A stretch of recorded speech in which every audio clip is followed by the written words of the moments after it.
आज हम जिस मूवी को एक्सप्लेन करने वाले हैं 2015 में आई फिल्म जिसका नाम है इट्स फॉलोअर। मूवी शुरू होती है, हम एक लड़की को भागते हुए देखते हैं जिसका नाम एनी होता है।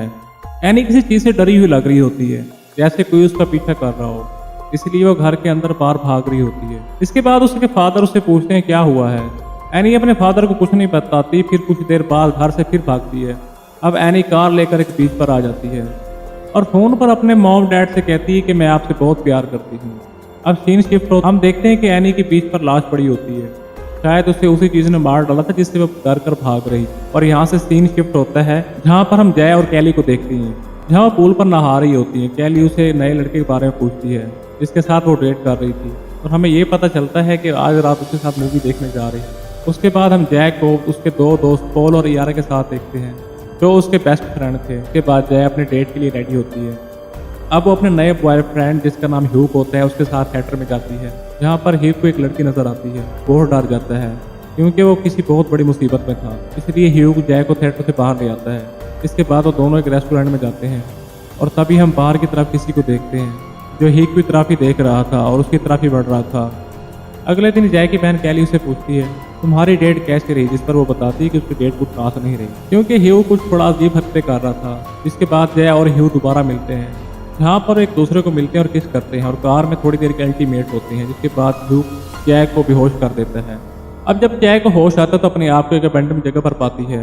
यहाँ पर ह्यूग एक अपना सीक्रेट रिवील करता है। यहाँ पर वो कहता है कि उसके पीछे एक एंटिटी पड़ी हुई है जो उसे मारना चाहता है, और वो कहता है कि मेरे साथ ये तब से हो रहा है जब से मैंने किसी लड़की के साथ इंटरकोर्स किया है, जिसकी वजह से मैंने अब तुम्हारे साथ इंटरकोर्स किया है, जिससे वो यूनिट तुम्हारे पीछे लगेगी।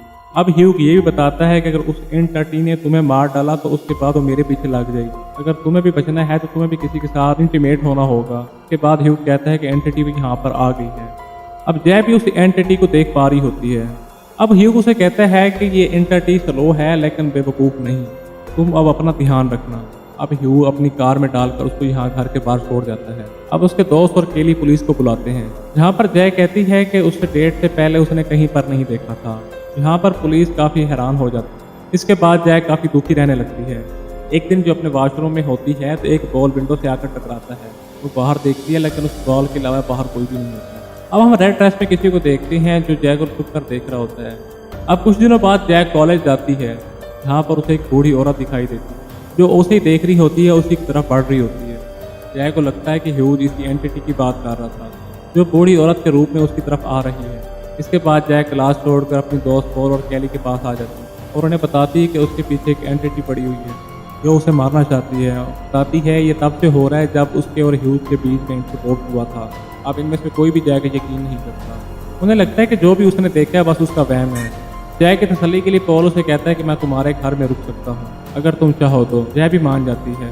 रात में हम देखते हैं कि जय को नींद नहीं आ रही होती कि वो बहुत ज़्यादा डरी हुई होती है, जिससे जय को एक आवाज़ सुनाई देती है जिससे वो बहुत डर जाती है। अब पॉल देखने जाता है पर वहाँ पर कोई नहीं होता। अब पॉल उसे कहता है कि शायद किसी ने विंडो का कांच तोड़ दिया है। अब जब जय किचन में जाती है तो उसे वहाँ वही एंटिटी मिलती है जो बहुत खतरनाक लग रही है। वो उसे मारने के लिए उसकी तरफ बढ़ रही होती है। जय उसे देखकर बहुत बुरी तरह से डर जाती है। अब यहाँ से भागने लगती है। इसके बाद वो अपने आप को एक कमरे में बंद कर लेती है। अब जय के चीखने की आवाज़ सुनकर पॉल और यारा भी यहाँ पर आ जाती है। जय उनसे कहती है घर में कोई है जो मुझे मारना चाहता है, मैंने उसे अपनी आंखों से देखा है। लेकिन पॉल और यारा कहते हैं यहाँ पर कोई नहीं है, तुम्हें डरने की कोई ज़रूरत नहीं है। तभी जय को लंबा सा एक डरावना आदमी दिखता है जो कि वही एंटिटी थी जो कि नए नए रूम में उसे मारने के लिए आ रही होती है। अब वो जय को मारने के लिए उसकी तरफ बढ़ता है लेकिन जय यहाँ से साइकिल लेके भाग जाती है। अब जय यहाँ एक पार्क में आ जाती है। अब जय पूरी तरह समझ जाती है कि ह्यूग जो कुछ कह रहा था वो सच है। वो एंटिटी उसके पीछे पड़, अगर अब उसे बचना है तो एंटिटी से भागना होगा। अब कुछ देर बाद जय के दोस्त यहाँ आए और तभी जय के एक पड़ोसी गैग आता है, उससे उनकी प्रॉब्लम पूछते हैं और तभी जय सब कुछ बता देती है कि उसके साथ क्या क्या और क्यों हो रहा है। फिर जय कहती है मुझे उस लड़के को ढूंढना होगा जिसकी वजह से ये सब हो रहा है। और तभी सभी ग्रेग के कार में बैठकर ह्यूग को ढूंढने के लिए निकल पड़ते हैं। ये ह्यूग के एड्रेस पर जाते हैं, उसका घर खाली था क्योंकि जय को उसने जो कुछ बताया होता है वो सब कुछ फेक होता है। बस ये एंटिटी उसने जय को ट्रांसफ़र करनी थी जो कि उसने जय को कर दिया था, बस यही उसका मकसद था। लेकिन फिर भी ये सब मिलकर घर में छानबीन करते हैं तो उन्हें ह्यूग के स्कूल की एक तस्वीर मिलती है, तो ये सीधे वहाँ पहुँच जाते हैं और उसकी सारी इन्फॉर्मेशन वहाँ से निकलवाते हैं, जहाँ उन्हें पता चलता है कि ह्यूग का असली नाम जेफ है। उसके बाद ये जेफ के घर जाते हैं और जय उसे सारी प्रॉब्लम बता देती है। जहाँ पर उसे पता लगता है कि ये एंटिटी उस वक्त तक पीछा नहीं छोड़ती जब तक कोई दूसरे के साथ एंटीमेट ना हुआ जाए। इसलिए मैंने मजबूरी में तुम्हारे साथ प्यार का झूठा नाटक किया था। तुम्हारे साथ एंटीमेट हुआ ताकि जो मेरे पास चीज़ है तुम्हारे पास आ जाए। अब उस एंटिटी की खास बात ये थी कि वो किसी का भी रूप धारण कर सकती है। जैक ये बताता है कि अगर तुम मर गई तो वो एंटिटी फिर से मेरे पास वापस आ जाएगी। अब ये सब जैक को उस एंटिटी से बचाने के लिए एक बीच पर आ जाते हैं। यहाँ पर ग्रेग जैक को शूटिंग करना भी सिखाता है, लेकिन कुछ देर बाद यहाँ पर वही एंटिटी आ जाती है, क्योंकि इस एंटिटी को सिर्फ जैक ही देख सकती थी, इसलिए वो किसी को भी नज़र नहीं आती। इसलिए वो एंटिटी जैक के बालों को पकड़ लेती है। ये देखकर जैक के दोस्तों से बचाने की कोशिश करते हैं, लेकिन ये एंटिटी उन्हें भी चोट पहुंचाती है। अब ये एक बोट हाउस में आ जाते हैं। अब जैक गन निकाल कर उस पर शूट करते हैं, लेकिन एंटिटी मरने का नाम ही नहीं ले रही, क्योंकि उसे मारा नहीं जा सकता।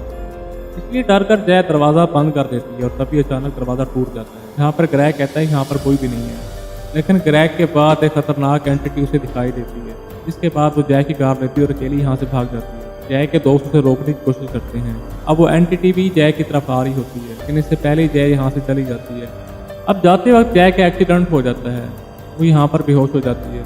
सीन शिफ्ट होता है और हम जैक को उस हॉस्पिटल में देखते हैं, जहाँ पर ग्रेग जैक के साथ इंटरकोर्स करने की सोचता है, क्योंकि वो जैक की मदद करके उसका वहम निकालना चाहता था, क्योंकि कोई भी एंटिटी उसके पीछे नहीं पड़ी होती।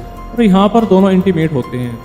इसके कुछ दिनों बाद जैक को कोई एंटिटी नज़र नहीं आती। उसे लगता है कि उस एंटिटी ने उसका पीछा छोड़ दिया है, लेकिन फिर भी वो हमेशा डरी रहती थी कहीं वो एंटिटी आ ना जाए और उसे मार दे। दूसरी तरफ जैक के दोस्त उसे पूछते हैं क्या तुम्हें कोई एंटिटी दिखाई दी, जिसके बाद ग्रेग कहते हैं मुझे कोई एंटिटी दिखाई नहीं दी। अब रात होती है, जैक खिड़की के साथ बैठी होती है, जिससे उसे जैक नजर आता है, जिससे उसे ग्रेग नजर आता है, जिससे वो समझ आती है वो ग्रेग नहीं बल्कि वही एंटिटी है जो ग्रेग को मारने के लिए उसके घर जा रही है। एंटिटी जैक का दरवाज़ा खोलने की कोशिश करती है, लेकिन ग्रेग दरवाज़ा नहीं खोलता। जिसके बाद वो खिड़की तोड़कर घर के अंदर घुस जाती है, जिसे देखकर जैक घबरा जाती है और भागकर उसके घर जाती है। जैक उसके घर के दरवाजे को खोलने की कोशिश करती है, लेकिन दरवाज़ा नहीं खोलता। जिसके बाद वो उसी टूटी हुई खिड़की से अंदर जाती है। वो देखती है कि उस एंटिटी ने जैक की माँ का रूप ले लिया है।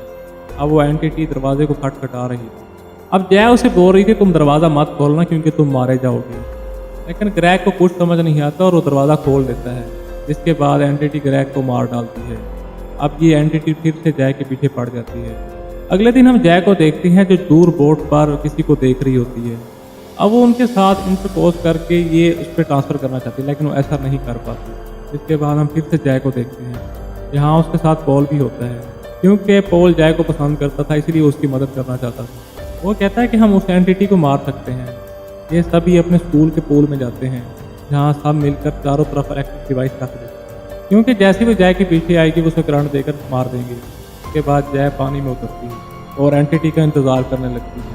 जिसके कुछ देर बाद ही एंटिटी वहाँ पर आ जाती है, लेकिन वो पानी के अंदर नहीं आती और इलेक्ट्रॉनिक डिवाइस को जैक के ऊपर फेंक कर मारना शुरू कर देती है। और उसकी दोस्त मदद करने के लिए जैक की बताई हुई जगह पर कपड़ा डालते हैं, जिससे इन सभी को एंटिटी दिखने लगती है और पॉल उस एंटिटी को शूट करके मार डालता है, जिससे वो एंटिटी पानी में गिर जाती है। लेकिन फिर भी वो एंटिटी जैक का पैर पकड़ लेती है। एक बार फिर पॉल एंटिटी के सर में गोली मारता है, जिससे वो एंटिटी जैक का पैर छोड़ देती है और ये जैक को बाहर निकाल लेते हैं। कुछ देर बाद जैक दोबारा पूल में देखती है तो वहाँ पर एंटिटी नहीं थी। पूरा पूल खून से भर गया था, क्योंकि इनका ये प्लान फेल हो गया था। अब पॉल यहाँ पर कहता है कि मैं तुम्हारे साथ इंटरकोर्स करूँगा, जिसके बाद एंटिटी मेरे पास आएगी। अब वो पॉल इसलिए करता है क्योंकि वो जैक से प्यार करता था। अब ये इंटीमेट होते हैं और ये कर्ज पॉल के ऊपर आ जाता है।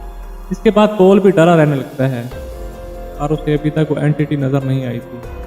इसके बाद जैक पॉल से पूछे क्या तुम्हें वो एंटिटी दिखाई दी। इस पर पॉल कहता है नहीं। और तभी हम देखते हैं एंटिटी इनके दोनों के पीछे आ रही होती है और ये मूवी यहीं पर ख़त्म हो जाती है।